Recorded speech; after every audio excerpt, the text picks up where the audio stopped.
of food and culture of my outer boroughs. You're not going to see this in Chinatown. And this is a Queens thing. Staten Island has a lot in common with Hawaii. I feel like I'm in another world, a good world. I will die knowing more about China than I will ever know about the outer boroughs of my own city. But I will get a few meals in. I'm Anthony Bourdain. That's right. I write, I travel, I eat, and I'm hungry for more.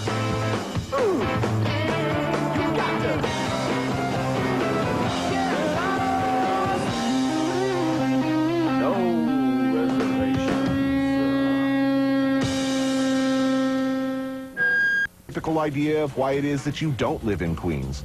But the next, you're not even in America.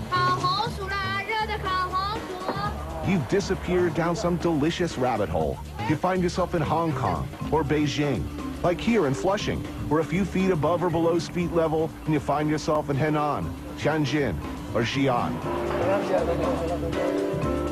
Where even your Chinese friends, like my friend Chris Chung here, often don't speak the language or the dialect. People speak Mandarin in this neighborhood? Yeah, mostly. So you speak Cantonese? Cantonese. Mandarin, no. Mandarin, no. You're on the case, though. All right.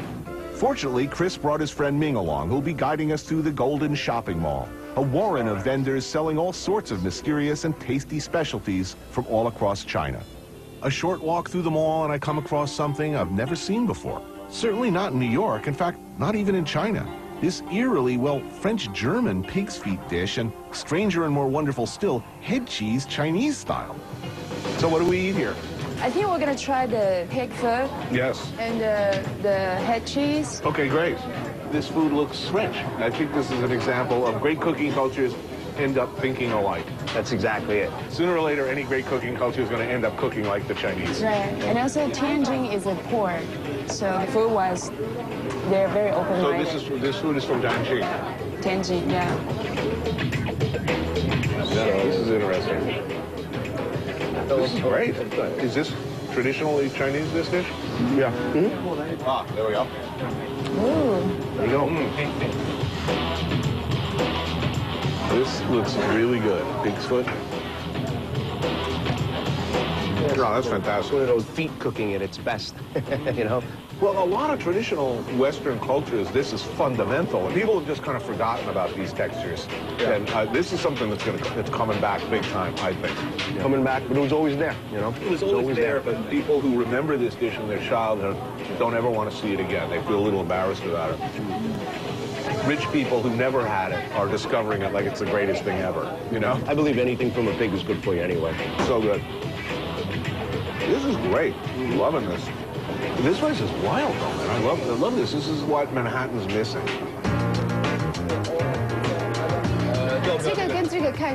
But it's this lamb burger that hits me right in the pleasure zone. Great in any language or any culture. Crisp chunks of lamb seasoned with cumin, dressed with hot peppers and pickled jalapenos. This had to be like a Muslim thing, right? The flat red. Yeah. There's a big Muslim community in Xi'an, which is where this dish Right. from. This place is unbelievable. This place is great. I've never had anything like this before. I mean, I've tasted these flavors, but I've never had this within the framework of Chinese, with that mix. This is really great. You're not going to see this in Chinatown and Manhattan, or even Brooklyn. This is a Queens thing, you know? Yeah. Back through the mall and up the stairs, you find a lamb noodle shop, where the noodles for each bowl of soup are hand-pulled right in front of you. The working of the dough creating something extremely delicate and deceptively light. Something that texturally complements the fattiness and richness of the lamb. So, house specialty, lamb noodles, right? We know what we want. Yeah. 3. 对，3碗。3碗面。哎。OK。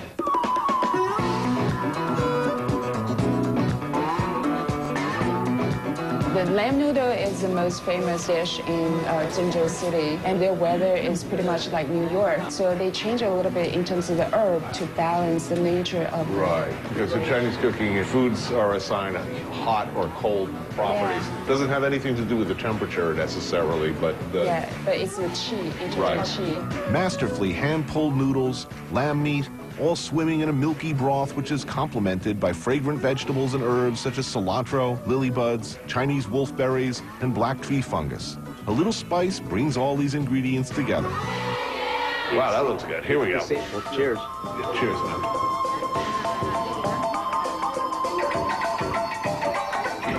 Tastes wonderful. Really fresh. It's very unique. I haven't had anything like it.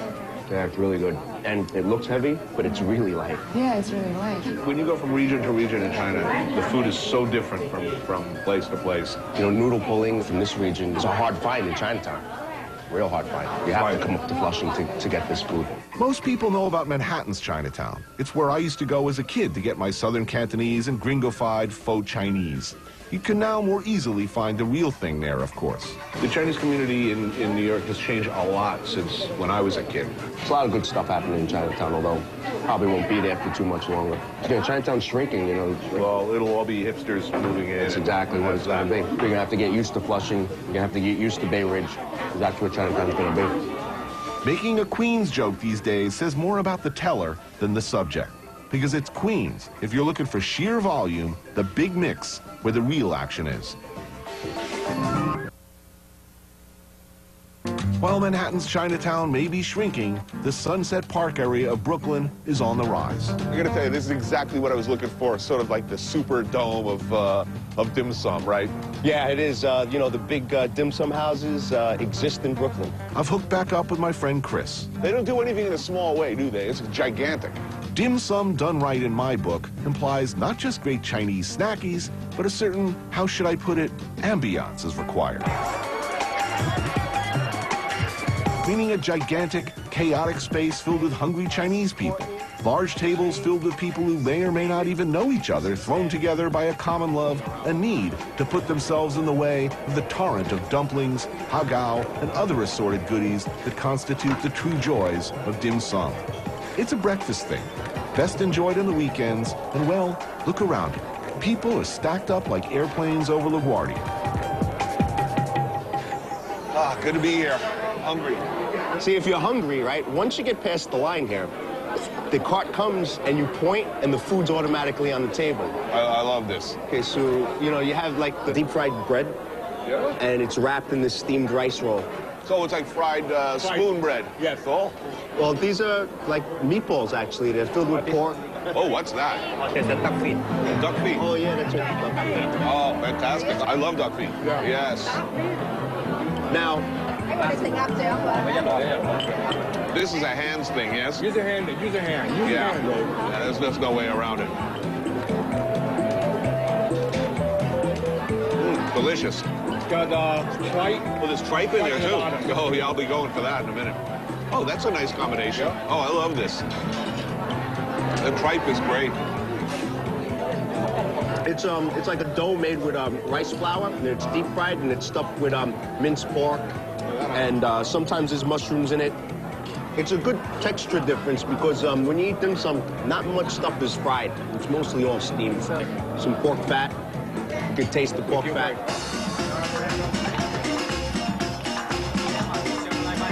Things are going smooth here. I mean, people aren't throwing elbows and knees grabbing food. If you were not getting the dumpling you wanted in Hong Kong, they go into the kitchen. The most popular ones, people wouldn't wait. They see the cart coming out of the kitchen. Other times, they just jam in. They don't even wait till it goes on the cart.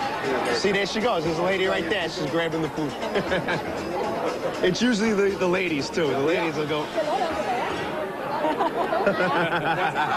This is the hagao. Again, one of the staples of dim sum cooking. Almost always stuffed with shrimp. Your mark as a dim sum chef is you got to be able to make good hagaos. Really? Yeah. This is pretty good, huh? Yeah. Without putting too much of a point to it, you don't want to see any non-Chinese at this kind of place. It throws a whole enterprise into question. The majority of people here, what area of China they're from? It's still very heavily populated by the Cantonese. I think in the 80s, this whole area started to get a small Chinese population over on 8th Avenue. But this Chinatown started expanding as soon as they were able to get some chefs from Manhattan Chinatown and from Hong Kong to do some good food here. So it all comes back to the Hong Kong crew. That's what you're Yep. saying.